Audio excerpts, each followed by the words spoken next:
দেখেন পৃথিবীতে হচ্ছে সবচেয়ে কঠিনতম যদি জিনিস থাকে না তাহলে ওইটা হচ্ছে কোনো মেয়ের মায়ায় পড়া। হ্যাঁ, ওইটা হচ্ছে মোস্ট একটা পেইনফুল জিনিস।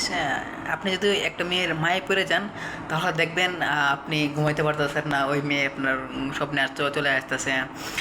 দেন হচ্ছে আপনি খাইতে পারতেছেন না, দেখবেন গেলে আরে আর কত কিছু দেখবেন ওর কথা গেলে আপনার মনে হবে সারাদিন 24 ঘন্টায়। সেমভাবে আমিও পড়ছিলাম মধ্যে এরকম না, বয়স হচ্ছে আমার এখন 19 বছর। আমি মেয়ের মায়ে পড়ছিলাম আপনার 17 বছরে।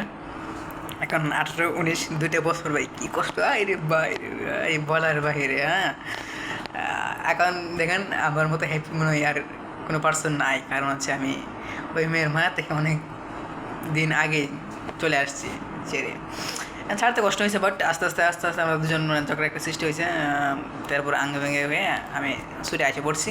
কারণ হচ্ছে আমি আপনার ম্যাক্সিমাম টাইম আমি যখন বাড়িতে থাকতাম তখন হচ্ছে আমি ক্রিকেট খেলার পিছনে কাটাইতাম। ক্রিকেট খেলার পিছনে সময়টা কাটাইলে আপনার হচ্ছে ওই মেয়ের কথা মনে পড়তো না আর কি আমার। আর আমি হচ্ছে একদম ক্রিকেট লাভার।